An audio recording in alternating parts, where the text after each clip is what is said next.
السلام علیکم یا رسول اللہ صلی اللہ تعالیٰ علیہ وسلم۔ اللہ رب العزت کلام پاک میں فرماتا ہے اِنَّا اکرمکم عند اللہ اتقاکم، بے شک اللہ کے یہاں تمہیں عزت والا وہ ہے جو تمہیں سب سے زیادہ اللہ سے ڈرنے والا ہے۔ میرے پیارے آقا صلی اللہ تعالیٰ علیہ وسلم کے پیارے دیوانوں،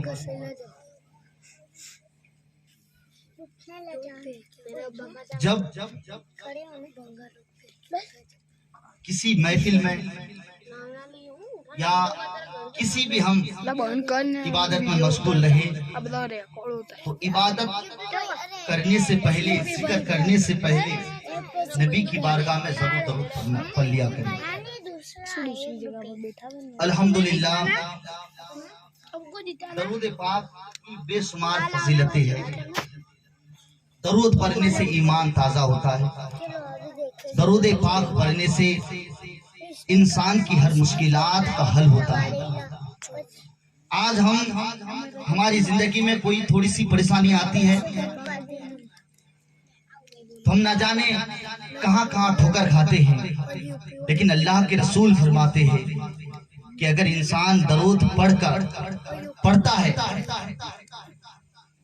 اگر مصیبت میں مبتلا ہے، اس مصیبت کی چھٹکارا کے لیے اگر درود پڑھے تو اللہ اس کی مصیبتوں کو ٹال دیتا ہے۔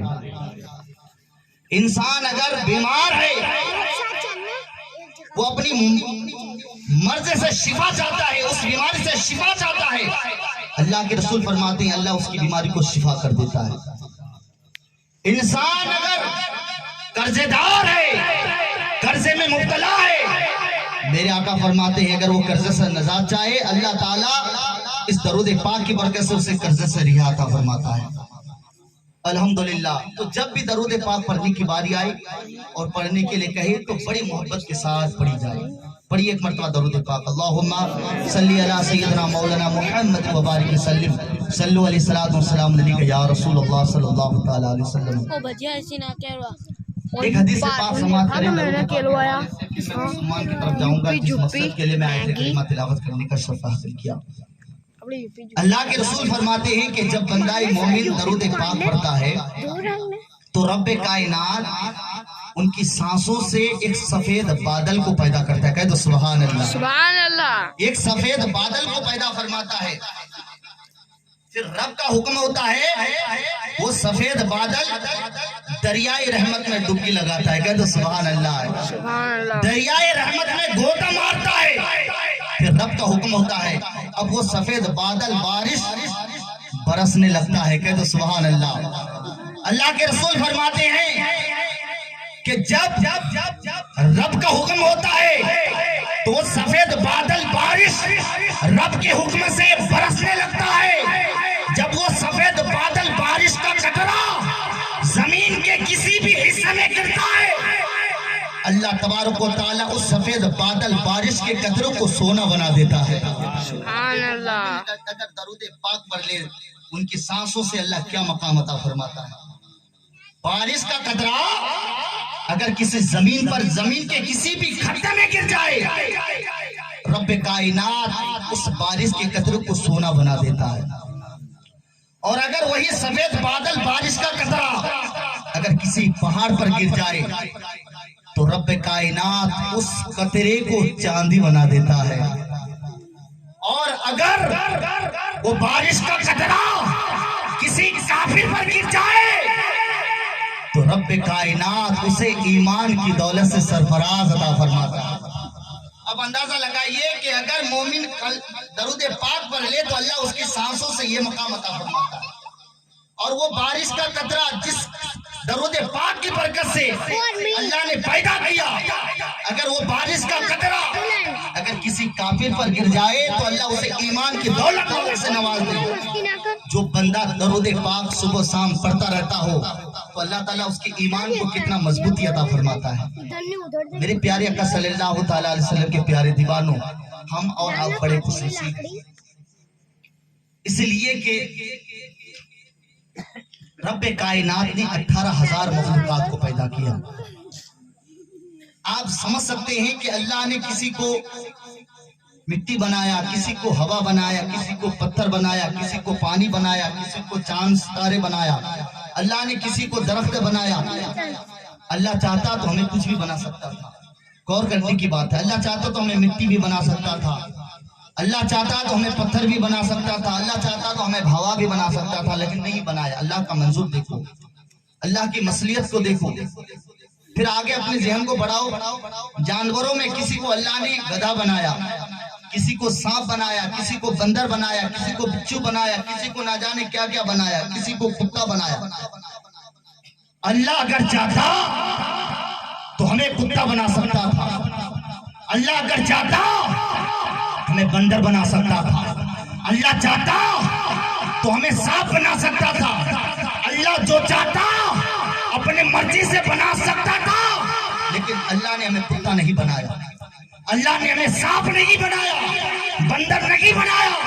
پھر اللہ کا شکر ادا کرو میرے ربا، میرے پروردگار، تیرا لاکھ لاکھ شکر ہے کہ تو نے ہمیں کتا، بندر، سانپ، بچھو نہیں بنایا۔ اللہ نے بنایا تو کون سی مخلوق میں سے پیدا فرمایا؟ 18,000 مخلوقات میں سے نہ ہمیں سانپ، بچھو، بندر، ہمیں ان چیزوں میں سے نہیں پیدا کیا، تو کون سی مخلوق میں سے پیدا کیا؟ اللہ نے ہمیں اور آپ کو انسانی مخلوق میں سے پیدا کیا۔ کہہ دو سبحان اللہ۔ اور انسانوں میں سے دیکھیں آپ کتنے فرقے ہیں دنیا کے اندر، چاہتے تو کسی بھی فرقے میں اللہ ہم کو پیدا کر سکتا تھا، لیکن نہیں، اللہ نے اگر ہمیں اور آپ کو بنایا تو وہ انسان بنایا جو انسان افضل المخلوقات میں سے ہے۔ کہتے سبحان اللہ۔ انسانی مخلوقات میں سے ہمیں اور آپ کو پیدا کیا۔ آپ سادے زبان میں یہ سمجھیے کہ اللہ نے ہمیں اور آپ کو سنی مسلمان بنایا۔ بزرگان دین اللہ والوں کی یاد اور اللہ کے نبی صلی اللہ تعالیٰ علیہ وسلم کی یاد منانے والوں میں سے پیدا فرمایا، نبی کا میلاد منانے والوں میں سے پیدا فرمایا۔ یہ اللہ کی بہت بڑی مہربانی ہے۔ تو میرے دوستو بزرگوں، آج ہم اور آپ ایک ایسے غمناک محفل میں تشریف لائے ہیں جسے ایصال ثواب کہتے ہیں، زیارت کہتے ہیں۔ آپ جانتے ہیں ایصال ثواب کا معنی کیا ہے؟ ایصال ثواب کا معنی ہے نیکی کرنا اور نیکی پہنچانا۔ جب کوئی انسان ہمارے یہاں انتقال کر جاتے ہیں، چل سائڈ میں بیٹھ، جب کوئی بچہ ہمارے یہاں جب کوئی انتقال کر جاتے ہیں، ہم جب اسے دفنا کر کے آتے ہیں تو ایسا نہیں ہے کہ ہم نے دفنا کر کے آیا اور بس ہمارا کام ہو گیا، نہیں، انسان کبھی مرتا ہی نہیں، چاہے وہ زمین کے اوپر ہو چاہے زمین کے نیچے ہو، انسان مرتا ہی نہیں ہے، وہ زندہ ہے۔ اور کیسے زندہ ہے؟ جس کے بارے میں سرکار اعلیٰ حضرت اچھے رضا پیارے رضا ہم سب کے رضا امام احمد رضا فرماتے ہیں، تو زندہ ہے واللہ، تو زندہ ہے واللہ میری چشم عالم سے چھپ جانے والے۔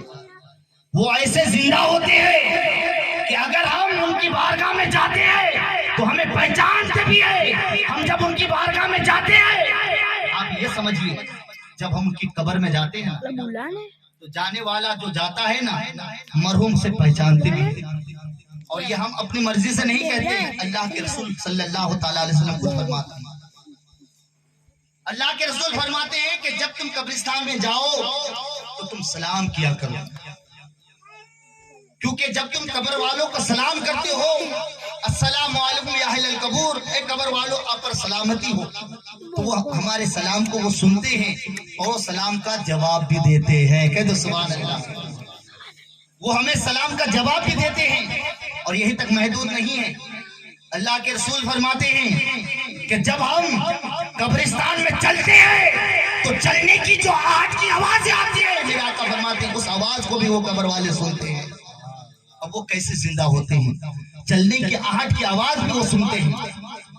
اور جب ہم کسی مرحوم کی قبر میں جا کر قرآن کریم کی تلاوت کرتے ہیں، یاسین شریف کی تلاوت کرتے ہیں، تو جتنی دیر تک ہم یاسین شریف کی تلاوت کرتے ہیں یا سورہ فاتحہ پڑھتے ہیں تو اس تلاوت کو وہ سنتے بھی ہے۔ کہہ دو سبحان اللہ۔ وہ سنتے بھی ہے اور اسے اتنی خوشی ہوتی ہے، اتنی خوشی ہوتی ہے کہ زندگی میں کبھی ایسی خوشی نہیں ہوتی۔ وہ چاہتے ہیں کہ میرے پاس بیٹھے اور تھوڑی دیر بیٹھے اور تھوڑی دیر بیٹھے. یعنی ہم جتنا ہی زیادہ مرحوم کی قبر میں بیٹھ کر فاتحہ خوانی کرتے ہیں مرحوم کو اتنا ہی زیادہ خوشی ملتی ہے. اور اگر ہم قرآن کریم کی تلاوت کرتے ہیں تو ہر لفظوں کے برکت سے اللہ تعالیٰ ان کے درجات کو بلند و بالا عطا فرماتا ہے. تو اسی لیے چاہیے کہ جب ہمارے یہاں انتقال کر جائے تو ان کی بارگاہ میں جائے, ان کی قبر میں جائے, فاتحہ خوانی کرے. کیونکہ جب ہم ان سے دفنا کر کے آتے ہیں تو ہمیں یاد کرتے ہیں. کیسے یاد کرتے ہیں؟ جیسے کوئی بندہ پانی میں ڈوبتا ہو تو ڈوبنے والا بندہ جب پانی میں ڈوبتا ہے نا تو اس کی کیفیت یہ ہوتی ہے کہ وہ کسی کو پکارنا چاہتا ہے کہ مجھے بچاؤ مجھے بچاؤ مجھے بچاؤ. تو اسی طریقے سے جب ہم اپنے مرحوم کو قبر میں سلا کر آتے ہیں, دفنا کر آتے ہیں تو وہ ہمیں پکارتے ہیں اور اس امید کے ساتھ پکارتے ہیں کوئی ہے میرے لیے جو دعا کرے, کوئی ہے جو میرے لیے اصال ثواب کرے, کوئی ہے جو میرے لیے قرآن کریم کی تلاوت کرے. ہمیں پکارتے ہیں اور الحمدللہ جب ہم اس مرحوم کے لیے اصال ثواب کرتے ہیں, جب اس محروم کے لیے مرحوم کے لیے قرآن کریم کی تلاوت کرتے ہیں, جب اس مرحوم کے لیے فاتحہ خوانی کرتے ہیں, جب اس مرحوم کے لیے محفل سجا کر اللہ اس کے رسول کا ذکر کرتے ہیں تو اس کی برکت سے رب کائنات اس کے مقام کو بلند کر دیتا ہے. کہہ دو سبحان اللہ. اتنا بلند کر دیتا ہے وہ مرحوم, وہ مرحومہ اپنی بلندی کو دیکھ کر, اپنی رتبت کو دیکھ کر رب کائنات کی بارگاہ میں عرض کرتے میرے مولا میرے پروردگار یہ مقام, یہ بلندی, یہ عزت مجھے کس کی برکت سے ملی ہے, کس کی برکت سے مجھے ملی ہے. تو رب کائنات اس مرحوم سے فرماتا ہے اے میرے بندے آج تیرے بیٹے نے, آج تیرے پریوار نے, آج تیرے پوتوں نے, آج تیرے خاندان نے تیری یاد میں میرے نام پر محفل سجایا ہے. کہہ دو سبحان اللہ. محفل سجایا ہے اور اس محفل میں میرا اور میرے محبوب کا ذکر ہو رہا ہے اور میرے محبوب کا ذکر کیا جا رہا ہے. اسی محفل پاک کی برکت سے ہم نے آج تیرے مقام کو بلند کر دیا ہے. اللہ اللہ بلند کر دیا ہے. میرے دوستوں کیفیت یہ ہوتی ہے. بشار ابن غالب فرماتے ہیں کہ میں اکثر حضرت رابعہ بصریہ رضی اللہ تعالیٰ عنہ کے لیے دعا کیا کرتا تھا. اتفاق سے ایسا ہوا کہ میں نے اسے خواب میں دیکھا. کہہ دو سبحان اللہ. جب میں نے اسے خواب میں دیکھا تو رابعہ بصریہ نے بشار ابن غالب سے کہا کہ اے بشار جو تم میرے لیے نیکیاں کرتے ہو نا, جو تم میرے لیے دعائیں کرتے ہو, نیکیاں کرتے ہو, نیکیاں کر کے میرے لیے سارے ثواب کرتے ہو, تو اس نیکی کی کیفیت یہ ہوتی ہے کہ اللہ کا حکم ہوتا ہے تو اللہ کے حکم سے اللہ کے فرشتے ایک نور کے تھال لے کے آتے ہیں اور اس نور کے تھال میں تمام نیکیوں کو رکھ دیتا ہے. کہہ دو سبحان اللہ.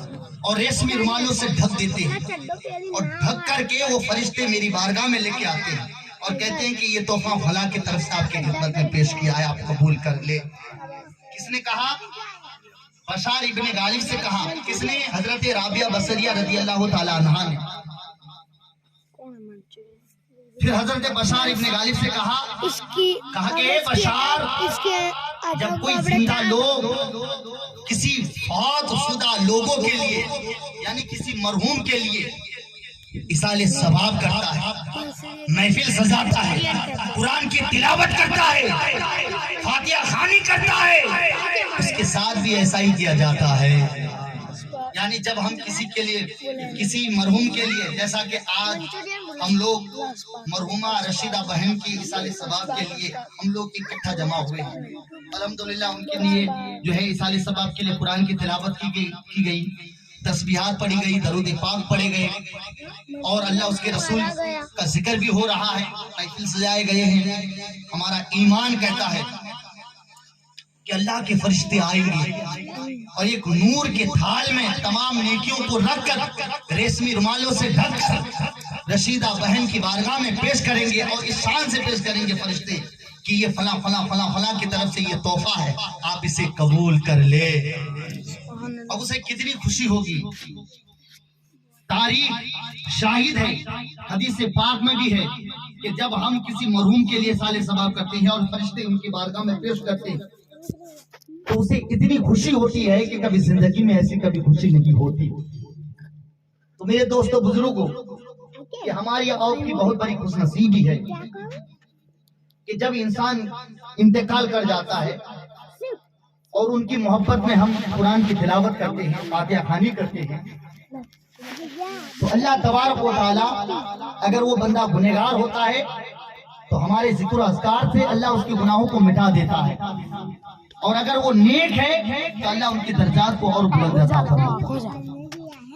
تو کہ ہر اولاد کی یہ ذمہ داری ہونی چاہیے کہ جب بھی کسی مرحوم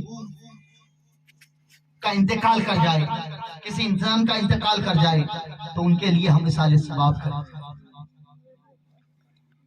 ایک مرتبہ کا واقعہ ہے، شیخ اکبر محی الدین ابن عربی رضی اللہ تعالیٰ عنہ فرماتے ہیں کہ میں ایک دعوت خانے میں تشریف لے کر کے گیا تو میں نے ایک نوجوان کو دیکھا۔ اس نوجوان کو میں نے کیا دیکھا کہ اچانک وہ نوجوان رو پڑا۔ جب وہ رونے لگا تو میں نے اس نوجوان سے کہا کہ نوجوان تو رو رہا ہے، کس وجہ سے رو رہا ہے؟ اس نے کہا کہ حضور میں اس لیے رو رہا ہوں کیونکہ میں نے کیا دیکھا کہ میری ماں جہنم میں جل رہی ہے، میری ماں جہنم کی حقدار بن چکی ہے، میری ماں کی قبر میں جہنم کے آگ کے شعلے نکل رہے ہیں، میں اسی خوف سے میں رو رہا ہوں۔ اللہ اللہ، شیخ اکبر محی الدین ابن عربی کو اتنا ہی سننا تھا، وہ کہتے ہیں کہ میں چیخ پڑا، لیکن اتفاق کی بات یہ ہے کہ اس وقت میرے پاس 70,000 کلمہ طیبہ پڑا ہوا میرے پاس محفوظ تھا۔ کہ سبحان اللہ، میرے پاس 70,000 مرتبہ کلمہ طیبہ پڑا ہوا تھا، تو جو کلمہ پہ پڑھ کر رکھا تھا محفوظ تھا، میں نے اس کلموں کو دل ہی دل میں ان کی ماں کے لیے اصالہ ثواب کر دیا، اور جب میں نے ان کی ماں کے لیے اصالہ ثواب کر دیا، وہ نوجوان جو رو رہا تھا اب ہنسنے لگا۔ تو میں نے کہا نوجوان تو بھی رو رہا تھا اب ہنس رہا ہے۔ کہا کہ حضور کیفیت یہ ہے کہ میری ماں جہنم میں جل رہی تھی، جہنم کا حقدار بن چکی تھی، ان کی قبر میں جہنم کے آگ کے شعلے نکل رہے تھے، میں اسی خوف سے رو رہا تھا، لیکن اب میری ماں جنت کا حقدار بن چکی ہے، وہ قبر جو جہنم کی گڑی بنی ہوئی تھی اب وہ جنت کا باغ بن چکی ہے، اس لیے میں جو ہے میری ماں کو جنت میں دیکھ رہا ہوں، اس لیے میں رو رہا ہنس رہا ہوں۔ تو میرے دوستو بزرگوں، یہ اللہ کے رسول کی حدیث پاک بھی ہے، اللہ کے رسول فرماتے ہیں کہ جب کسی گنہگار کے لیے 70,000 مرتبہ کلمہ طیبہ پڑھ کر کسی مرحوم کے لیے اصالہ ثواب کیا جائے تو اللہ تعالیٰ اس کے سارے گناہوں کو مٹا کر جنت کا حقدار فرماتا ہے۔ تو میرے پیارے آقا صلی اللہ تعالیٰ علیہ وسلم کے پیارے دیوار تو اسی لیے اور یہ کلمہ شریف یہ پڑھنے کی ہمیں اور آپ کو عادت بنا لینی چاہیے۔ یہ کلمہ شریف پڑھنے سے ایمان تازہ ہوتا ہے۔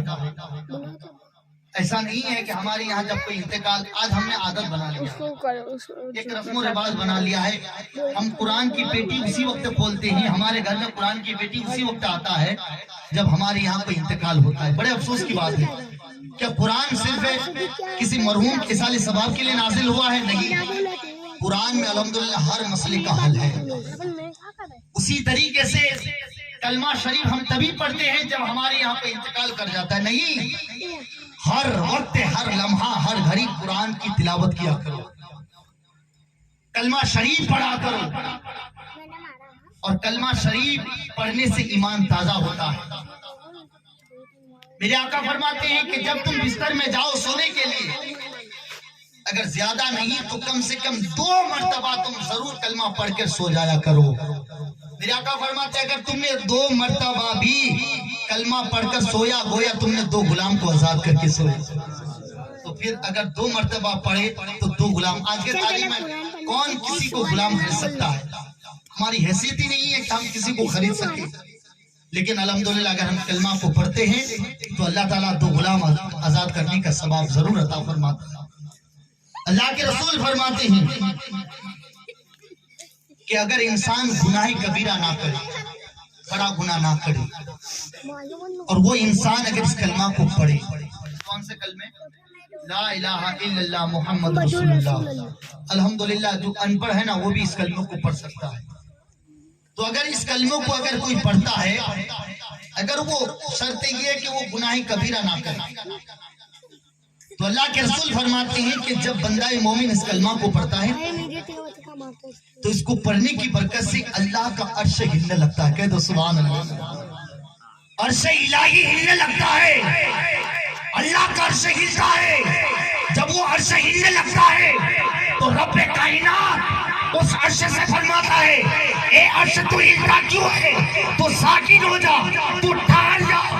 وہ عرش رب کی بارگاہ میں عرض کرتے ہیں کہ میرے مولا، میرے پروردگار، جس بندے نے اس کلمہ کو پڑھا ہے تو اسے بخش دے، جب تک تو اسے نہیں بخشے گا ہمیں سکون نہیں ملے گا۔ اللہ اللہ، اب اندازہ لگائیے، بندہ کلمہ پڑھتا ہے اور اللہ کا عرش ہلتا ہے، اور اللہ جب اس عرش کو ٹھہرنے کا حکم فرماتا ہے وہ عرش کہتے ہیں اللہ میرے مولا جب تک تو اس کی مغفرت نہیں کرے گا مجھے سکون نہیں ملے گا۔ کیا منظر ہے، کیا کیفیت ہے اس بندے کی۔ تو رب کائنات اس عرش سے فرماتا ہے، اے عرش جا تو گواہ ہو جا، جس بندے نے اس کلمہ کو پڑھا ہے جا میں نے اس کلمے کی برکت سے اسے بخش دیا۔ تو اندازہ لگائیے ایک مرتبہ اگر بندہ کلمہ پڑھ لے تو اللہ تعالیٰ اس کو یہ مقام عطا فرمائے۔ تو اگر ہم صبح و شام اگر کلمہ پڑھنے کی عادت ڈالیں گے تو اللہ تعالیٰ ہمیں کیا مقام عطا فرمائے گا۔ میرے دوستوں بزرگوں، اسی لیے ہمیں چاہیے، یہ زندگی چند لمحے کی زندگی ہے۔ آواز تھوڑی بیٹھ رہی ہے، تھوڑا میں کچھ سیٹنگ کیجیے۔ یہ زندگی چند لمحے کی زندگی ہے، 60-70 برس کی زندگی ہے، 100 برس کی زندگی ہے۔ اس کے بعد ہمیں اس دنیا سے ہمیں آخرت میں جانا ہے۔ پہلے تو ہماری جو منزل ہے، موت کے بعد انسان جب انتقال کرتے ہیں اس کے بعد اس سے پہلی جو منزل ہے وہ ہے ہمارے لیے قبر۔ اور قبر کے حوالے سے میرے آقا فرماتے ہیں، میرے آقا فرماتے ہیں کہ لوگوں، قبر کے منزل کے بارے میں میرے آقا فرماتے ہیں کہ قبر کی جو منزل ہے، اگر میں جو دیکھ رہا ہوں اور میں جو دیکھتا ہوں، میرے لوگوں، میرے امتیوں، میرے غلاموں، میرے دیوانوں، میں جو دیکھتا ہوں اگر تم دیکھ لو گے تو تم پاگل ہو جاؤ گے، تم پاگل ہو جاؤ گے، تم قبر کی منزل کو دیکھ نہیں سکتے۔ میرے آقا نے کیا کیفیت دیکھا ہوگا، کیا منظر ہوا ہوگا، جس کے بارے میں میرے آقا فرماتے ہیں میں جو جانتا ہوں اگر تم جان لو گے تو تم اپنے گھروں کو چھوڑ کر، اپنے علاقے کو چھوڑ کر، اپنے شہر کو چھوڑ کر تم جنگل کی طرف چلا جاؤ گے اور عبادت میں مشغول ہو جاؤ گے۔ اور میں جو دیکھتا ہوں اگر تم دیکھ لو گے تم ہنسنے کی بجائے تم رونے لگو گے، کبھی زندگی میں کبھی نہیں ہنسو گے۔ میرے پیارے آقا صلی اللہ تعالیٰ علیہ وسلم کے پیارے دیوانوں، قبر کے بارے میں میرے آقا نے فرمایا، تو اسی لیے یہ قبر جو ہے نا یہ بھی ہمارے لیے ایک گھر ہے، اور یہ گھر 60 70 80 100 برس کی زندگی کا نہیں ہے، 100 برس کا گھر نہیں ہے، یہ وہ گھر ہے جس میں ہمیں ہزاروں سال ہزاروں سال رہنا ہے۔ اور کوئی ایسی قبر نہیں ہے، کوئی ایسا بندہ نہیں ہے جو ہمیں ہماری قبریں ہمیں پکارتا نہیں ہے، کوئی ایسا دن نہیں ہے، ہر روز ہر دن ہماری قبریں ہمیں پکارتی ہے اور پیغام دیتی ہے، اور وہ پیغام یہ دیتی ہے کہ اے لوگوں، تم اتنی سی زندگی کو پانے کے لیے اتنی سی چھوٹی سی زندگی کو پانے کے لیے تم دنیا میں بڑے سے بڑے مکان بناتے ہو، بڑے سے بڑے محل کو کھڑے کرتے ہو. تھوڑی سی زندگی کو پانے کے لیے تم خوبصورت مکان بناتے ہو. میں بھی تو ایک تمہارا گھر ہوں، میں بھی تو تمہارا ایک گھر ہوں. ذرا اس گھر کو بھی بنانے کی کوشش کرو، اس گھر کو بھی روشن کرنے کی کوشش کرو. ہماری قبریں ہمیں ہر روز ہمیں یہ پیغام دیتی ہے اور کہتی ہے اے لوگو یاد رکھنا میں بھی ایک تمہارا گھر ہوں، اور یہ گھر ایک دو دن کا نہیں، ہزاروں لاکھوں سال کا گھر ہوں. یاد رکھنا جب بھی تم اس گھر میں آنا تو اس گھر کا انتظام کر کے آنا، اس گھر کو روشن کر کے آنا. یاد رکھنا میں تو تمہارا گھر ہوں لیکن میں ایک اندھیری گھر ہوں، میں ایک اندھیری کوٹھری ہوں. میرے پاس اجالے نہیں ہے، میں اندھیری قبر ہوں. جب بھی تم اس گھر میں آنا تو اجالا لے کر کے آنا، اجالے کا انتظام لے کر کے آنا، روشنی لے کر کے آنا. میرے پاس تو سانپ ہے، بچھو ہے، میں تو لوگوں کی پچھلیاں کو موڑ دیتی ہوں. اور میرے آقا نے صحابہ کرام کو سمجھاتے ہوئے میرے آقا نے اشارہ کر کے فرمایا کہ جب قبر انسان کو دبوچتی ہے نا تو اس کی پچھلیاں ایسے ہو جاتی ہے. میرے آقا نے ایسے اشارہ کر کے فرمایا ادھر کی پچھلیاں ادھر ہو جاتی ہے. ہماری اندر طاقت ہے جو قبر ہمیں دبوچ لے، ہماری ہڈیاں کو پچھلیاں کر دے. کیا ہم اس دردوں کو برداشت کر سکتے ہیں؟ ہماری ماں اور بہنیں سمجھ سکتی ہے کہ جب وہ سبزیاں کاٹتی ہے اگر غلطی سے اگر اس کی انگلی میں لگ جاتی ہے، تھوڑا سا انگلی کٹ جائے تو اسے کتنی تکلیف ہوتی ہے. ہمارے ہاتھ کا ایک انگلی کا حصہ اگر کٹ جائے یا جل جائے تو ہم اس کی دردوں کو برداشت نہیں کر سکتے. تو اگر ہماری قبر میں اگر جہنم کی آگ کے شعلے مسلط کر دے، اللہ نہ کرے کہ اللہ تعالیٰ جو ہے انسان پر ایسی عذاب الہی مسلط کر، اللہ نہ کرے، اللہ ہمیں ایسی عذاب سے محفوظ عطا فرمائے. قبر کی منزل تو ایسی منزل ہے، زنا کرنا انسان کے لیے عام ہو چکا ہے، شراب پینا انسان کے لیے عام ہو چکا ہے، جھوٹ بولنا انسان کے لیے عام ہو چکا ہے. نہ جانے زندگی میں انسان کتنے گناہ کرتے ہوں گے، لیکن انسان اگر زندگی میں ایک مرتبہ اگر زنا کر لے تو اللہ تعالیٰ اس کی قبر میں 99 سانپ مسلط کر دیتا ہے. قبر کے عذاب کو آپ آسان نہ سمجھے، 99 سانپ مسلط کر دیتا ہے. ایک مرتبہ گناہ کرنے کا یہ عالم ہے، پوری زندگی انسان گناہوں میں مسلط رہے، مبتلا ہو رہے، گناہوں میں مستغر کے رہے تو اللہ اس کی قبر میں کیا عذاب نازل کرے گا. اللہ ایسی عذابوں سے محفوظ رکھے. 99 سانپ مسلط کر دیتا ہے، ان میں سے ایک سانپ کی اتنی بڑی طاقت ہوتی ہے کہ اگر وہ ان میں سے ایک سانپ اگر اس دنیا میں اگر سانس لے لے تو پورے دنیا کے لوگ مر جائیں گے. انسان تو انسان، جانور بھی مر جائے گا. اگر وہ سانپ اگر کسی پہاڑ پر دم مار دے تو پہاڑ بھی ریزہ ریزہ ہو جائے گا. ایک سانپ کا یہ عالم ہے. 99 سانپ اگر ہمارے جسم پر مسلط کر دے، ہماری طاقت ہے کہ ہم اس کی عذاب کو برداشت کر سکیں. میرے دوستو، اس لیے اس قبر ہمیں پیغام دیتی ہے، کہتی ہے میں ایک اندھیری قبر ہوں، میرے پاس اجالا نہیں ہے، اجالا لے کر آنا. میرے پاس سانپ ہے، بچھو ہے، اگر وہ تمہیں ڈس لے تو اس کی زہر کو برداشت نہیں کر سکتے. میرے پیارے آقا صلی اللہ تعالی علیہ وسلم کے پیارے دیوانوں، اسی لیے شاعر کہتے ہیں سجا لو اپنے دامن میں درود پاک کی جھنوں، اندھیری قبر میں ہم کو اجالوں کی ضرورت ہے، اندھیری قبر میں ہم کو اجالوں کی ضرورت ہے.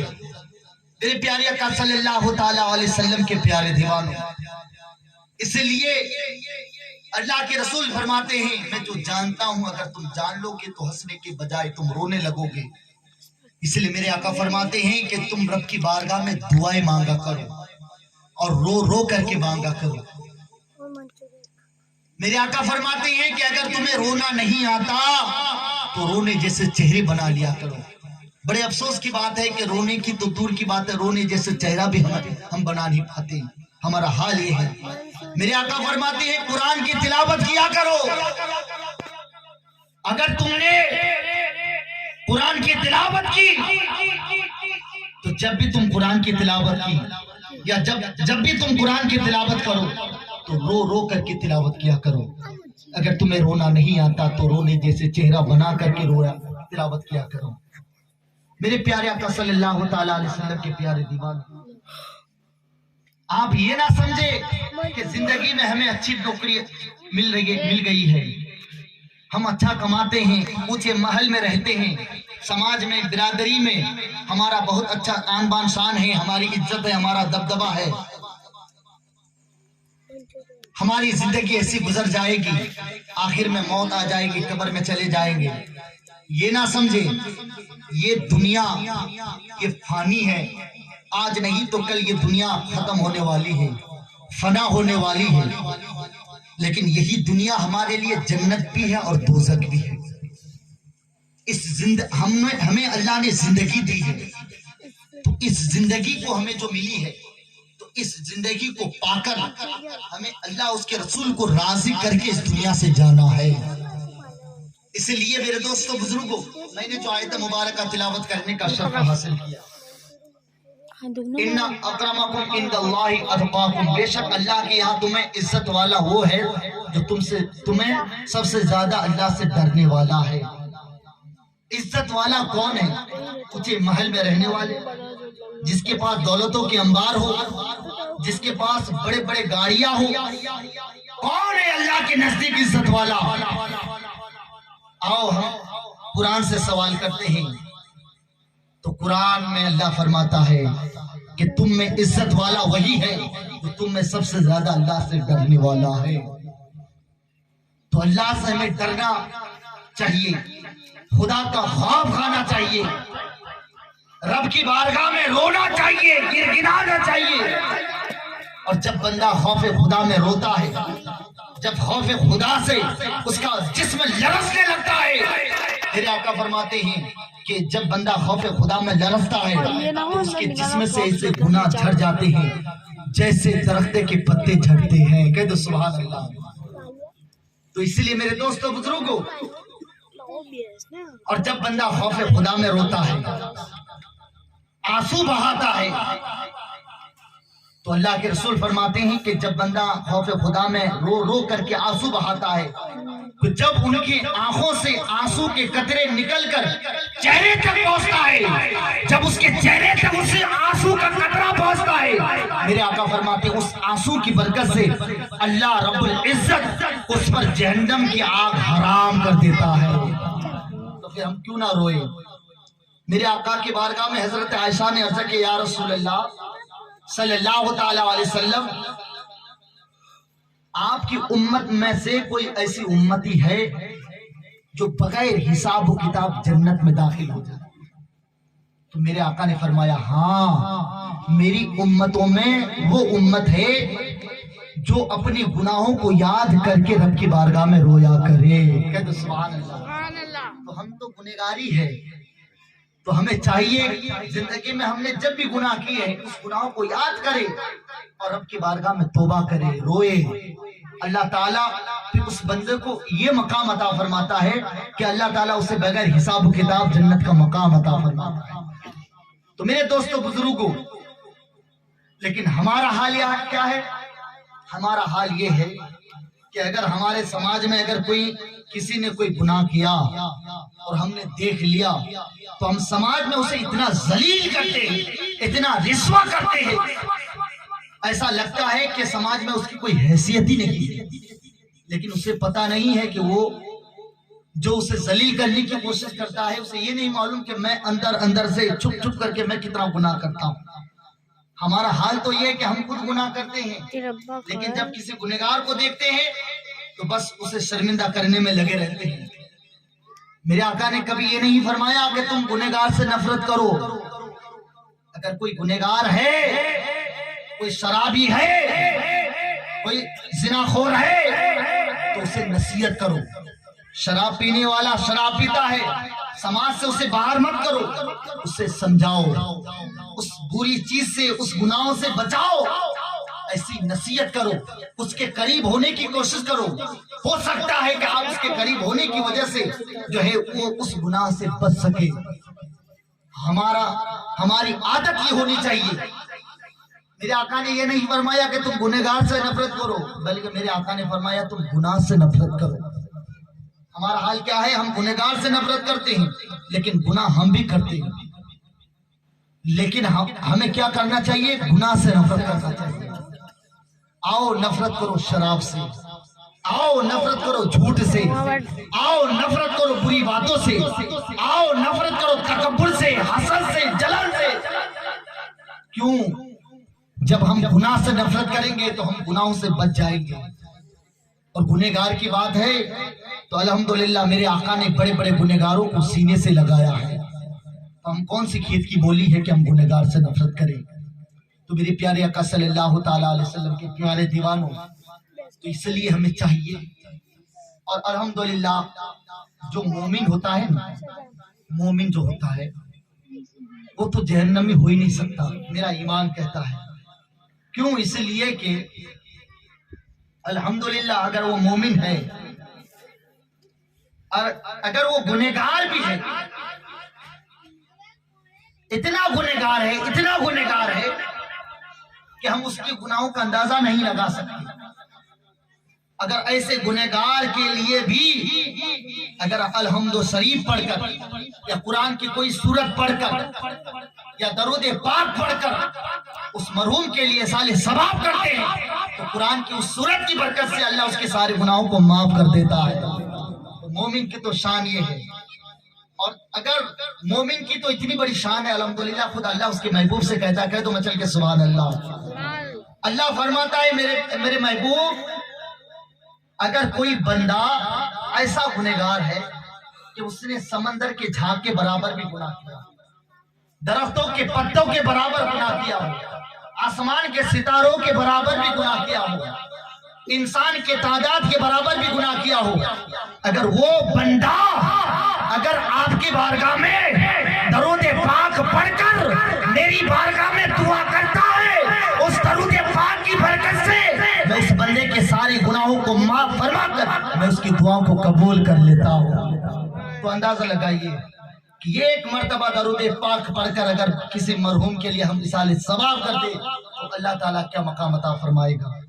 تو میرے دوستو بزرگوں، اللہ کے رسول خود فرماتے ہیں کہ جب ہم کوئی قرآن کریم کی سورت پڑھ کر ہم کسی مرحوم کے لیے سال ثواب کرتے ہیں تو اللہ تعالیٰ اس کی قبر میں پہاڑ کے برابر نیکی عطا فرماتا ہے۔ کہتے سبحان اللہ۔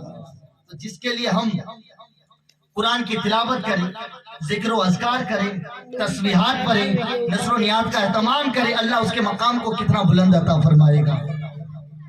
جو مومن ہوتا ہے نا، مومن الحمدللہ جب اس کی موت کی باری آتی ہے، جو حضور کی امت ہوتی ہے، اسی لیے میں کہتا ہوں حضور سے محبت کرو۔ حضور کی محبت آپ کے دل میں ایسی ہونی چاہیے، ضرورت پڑنے پر حضور کے خاطر، دین کے خاطر اپنے رشتہ دار کو چھوڑنی پڑے تو چھوڑ دو، اور یہی ایمان کی جڑ ہے۔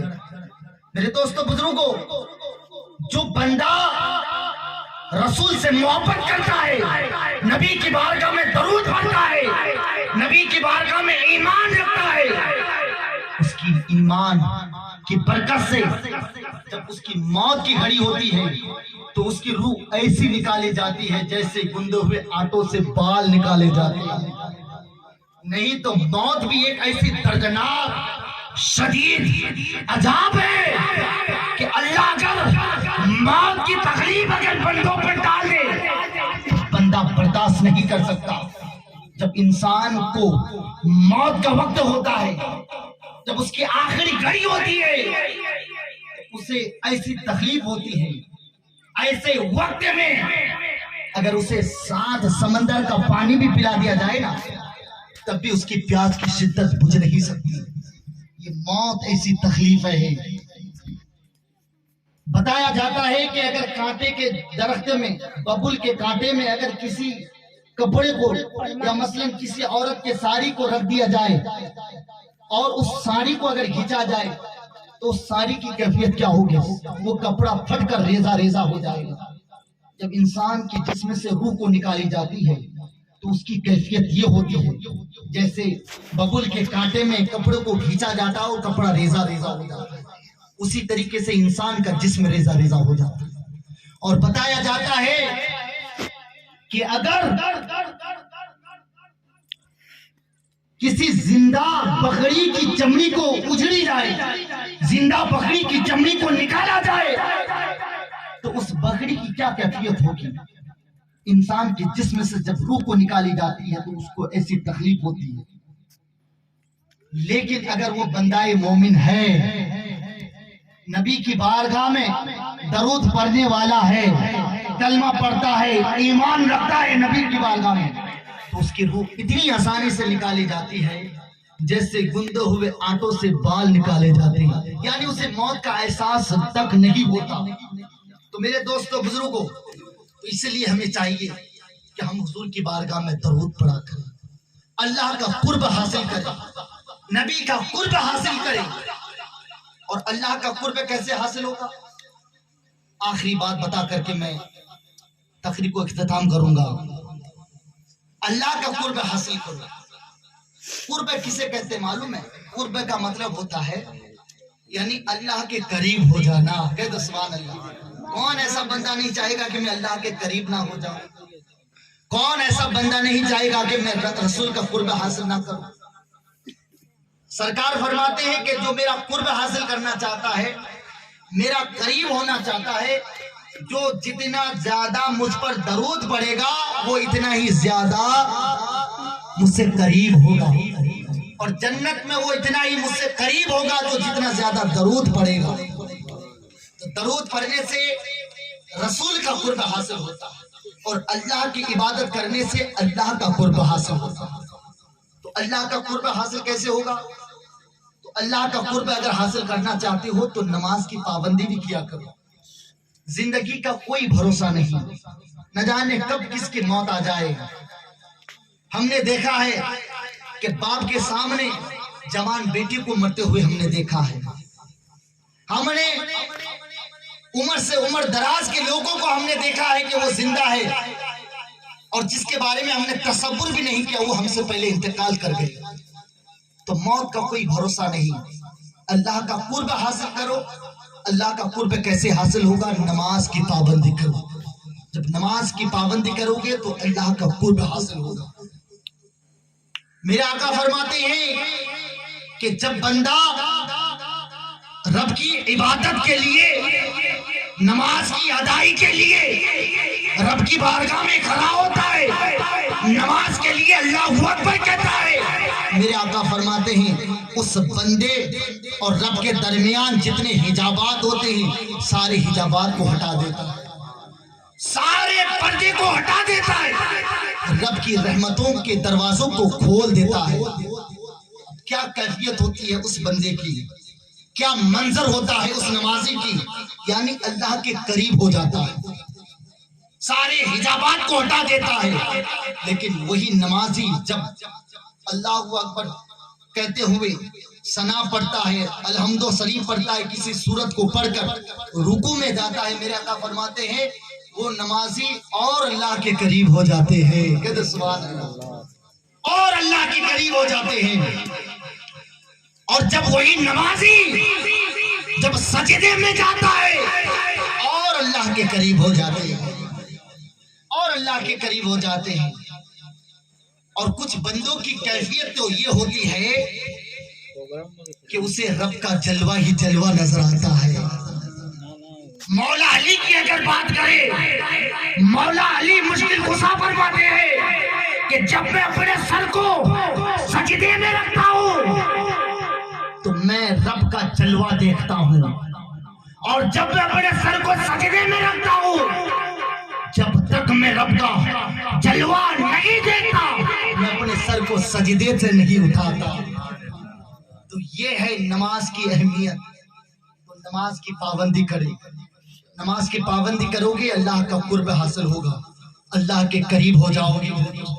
اور آج کا جو دن ہے الحمدللہ بڑے خوش نصیب ہے، اور الحمدللہ میں اللہ سے دعا کرتا ہوں مرحومہ رشیدہ بہن کو اس مبارک دین کے صدقے سے، اس مبارک مہینے کی برکت سے اللہ تعالیٰ ان کی مقام کو بلندی و بالا عطا فرمائے۔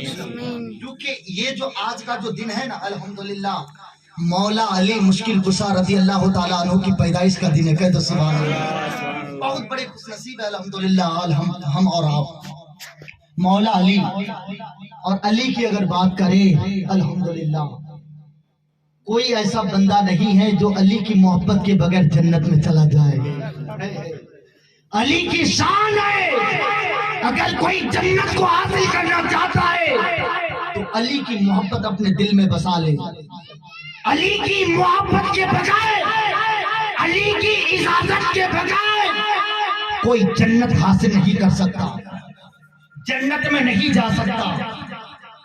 اور حق تو یہ ہے کہ اگر کوئی ولایت کا مقام حاصل کرنا چاہتا ہے، کوئی اللہ کا ولی بننا چاہتا ہے، تو اس کے لیے بھی شرط ہے کہ علی کی محبت اپنے دل میں بسا لے۔ کوئی بھی ولی علی کی محبت کے بغیر ولی نہیں بن سکتا، اللہ کا ولی نہیں بن سکتا۔ اب جتنے بھی اللہ کے ولی ہیں یہ علی کی محبت کا نتیجہ ہے، یہ علی کی شان ہے الحمدللہ۔ یہ حضرت علی مشکل کشا رضی اللہ تعالیٰ عنہ کی ولایت کا دن ہے۔ اور دوسری بڑی بات یہ ہے کہ یہ مہینہ سرکار غریب نواز کی نسبت سے بھی یاد کیے جاتے ہیں، جشن غریب نواز کی یاد منائی جاتی ہے۔ آپ اندازہ لگا سکتے ہیں کہ علی کی شان تو اتنا اعلیٰ ہے کہ پوری زندگی ہم علی کی تعریف کریں تب بھی کم ہے۔ آؤ ہم علی کی اولاد کی بات کرتے ہیں۔ علی کی بیٹے حسین، حسین کے بیٹے کے بیٹے کے بیٹے غریب نواز کی بات کرتے ہیں۔ وہ غریب نواز جس کی شان کا یہ عالم ہے، جس کے علم کا یہ عالم ہے کہ غریب نواز کے پیر و مرشد خواجہ عثمان ہارونی رضی اللہ تعالیٰ عنہ کی بات کریں تو خواجہ عثمان ہارونی غریب نواز کے پیر و مرشد، جب آپ نے کہا کہ ہم بڑے مقام تک پہنچانا چاہتے ہیں، ہم چاہتے ہیں کہ آپ جاؤ ایک کمرے میں جاؤ عبادت میں مشغول ہو جاؤ، پیر و مرشد کی نصیحت کے مطابق جب عبادت میں مشغول رہے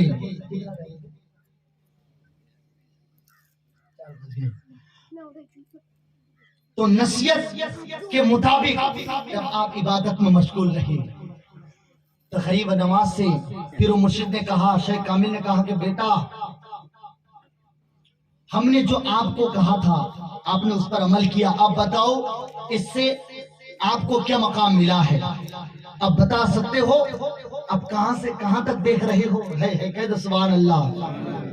شیخ کامل نے جب غریب نواز سے کہا تو کہا کہ حضور الحمدللہ آپ کی عنایت سے، آپ کے نظر کرم سے، آپ کی دعاؤں کی برکت سے الحمدللہ میں آپ کی دعاؤں کی برکت سے ابھی میں اس وقت ساتوں آسمانوں اور ساتوں زمینوں کی حقیقتوں کو بے حجاب دیکھتا ہوں۔ کہہ دو سبحان اللہ۔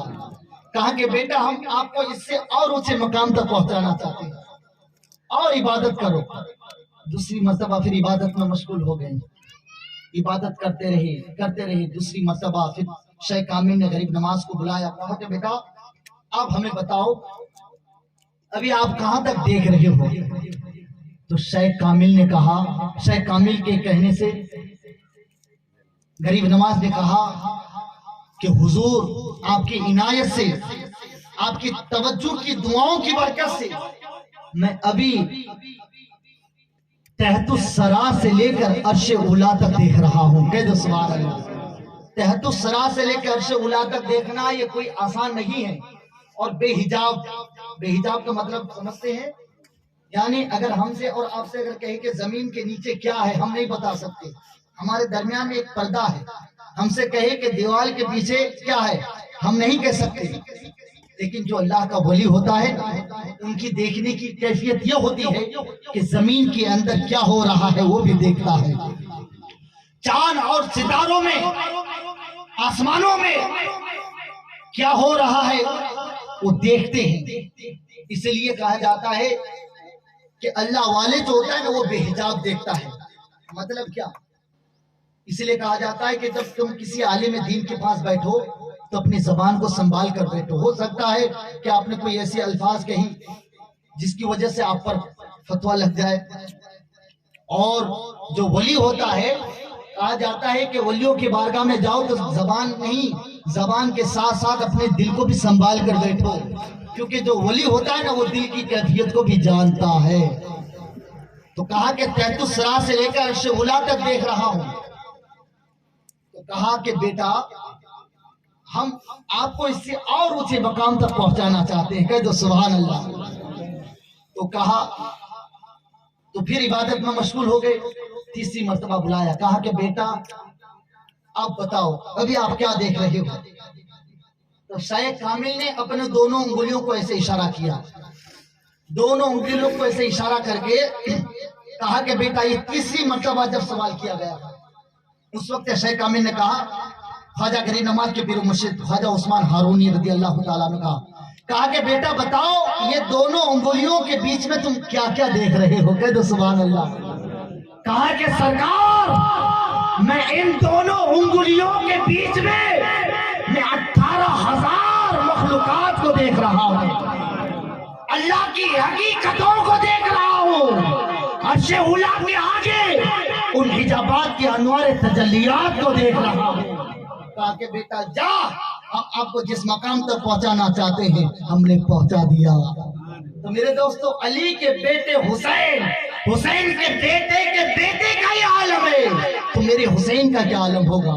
جب میرے حسین کا یہ مقام ہے تو میرے علی کا کیا مقام ہوگا؟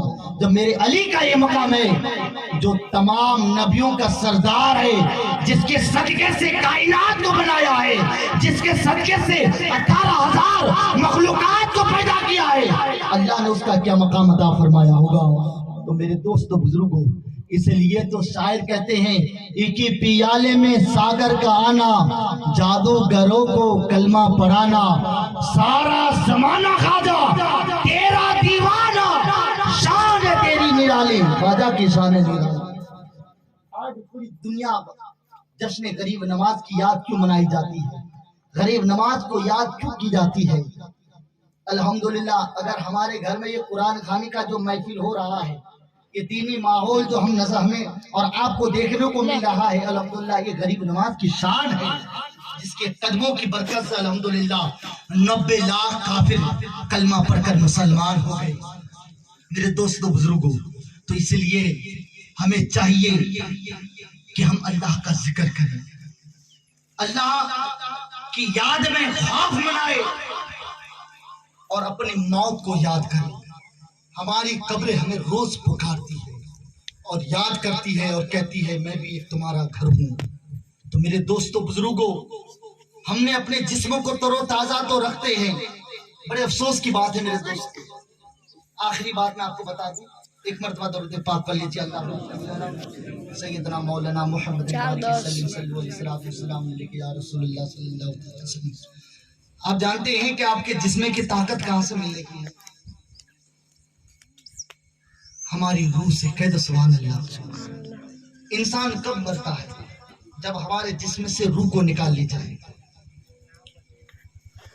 آپ نے تاریخوں میں سنا ہوگا، پڑھا ہوگا، بہت مشہور واقعہ ہے کہ جب حضرت آدم علیہ السلام کی جسموں کو بنایا گیا، اس کی پتلوں کو بنایا گیا، یعنی اس کے سارے اعضاء کو بنا دیا گیا، آنکھ، ہاتھ، پیر، ناک، ساری چیزیں بنایا.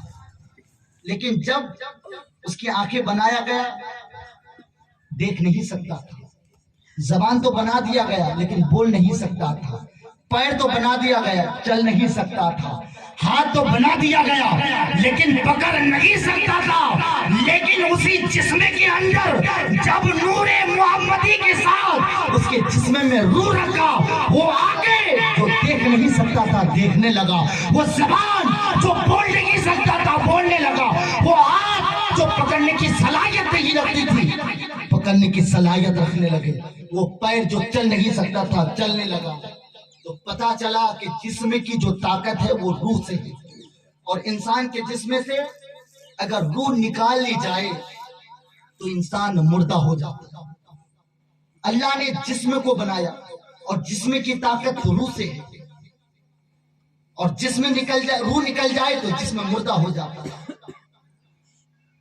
لیکن ہم نے اپنے جسم کے بارے میں بارہا سوچتے ہیں، اچھی سے اچھی نعمت کھاتے ہیں، کیوں کھاتے ہیں؟ کہ ہمارے بازو میں طاقت رہے، ہم تندرست رہے، ہمارے بازو میں جو ہے کمزوری نہ آ جائے۔ لیکن جس روح کی طاقت سے، جس روح کی وجہ سے ہمارے جسم کو طاقت مل رہی، ہم نے اس روح کے بارے میں کبھی سوچا ہے؟ نہیں سوچا ہے۔ ہمارے جو جسم ہے، جسم کا دو حصہ ہے، ایک روح ہے ایک جسم ہے، روح ہے اور جسم ہے۔ اور روح کی بھی غذا اللہ نے دی ہے اور جسم کی بھی غذا دی ہے۔ جسم کی غذا دنیا کی نعمتیں ہیں جو ہم کھا رہے ہیں، اور روح کی غذا کیا ہے؟ روح کی غذا ہے اللہ کی عبادتیں۔ کہہ دو سبحان اللہ، اللہ کی عبادتیں، یہ روح کی غذا ہے۔ اسی لیے حضور شیخ الاسلام والمسلمین حضور سید مدنی اشرف الجیلانی فرماتے ہیں کہ آج لوگوں کو روح کی غذا کے بارے میں ہمیں سوچنا چاہیے۔ آج لوگ روح کی غذا کے بجائے جسم کی غذا کے لیے سوچتے ہیں، یعنی روح کی غذا ہے اللہ کی عبادتیں، جسے ہم نماز کہتے ہیں، ظہر، فجر، عصر، مغرب، عشاء، یہ ہماری روح کی غذا ہے، اور جسم کی غذا دنیا کی نعمتیں ہیں۔ اب اندازہ لگائیے کہ روح کی غذا اللہ کی عبادتیں ہیں۔ اب اگر ہم اللہ کی عبادت نہیں کریں گے تو ہماری روح کا کیا حال ہوگا؟ ہماری روح تو کمزور ہو جائے گی نا، اور کمزور ہو چکی ہے۔ آج دنیا میں دیکھو، ایک انسان آئے، ایک کے بدلے میں لاکھوں انسان کلمہ پڑھ کر مسلمان ہو گئے، اور آج لاکھوں کی تعداد میں مسلمان ہے، لیکن دنیا ہمیں دھمکا رہی ہے، دنیا ہمیں نہ جانے کیا کیا کہتی ہے، اور ہمیں سننا پڑتا ہے۔ کیوں؟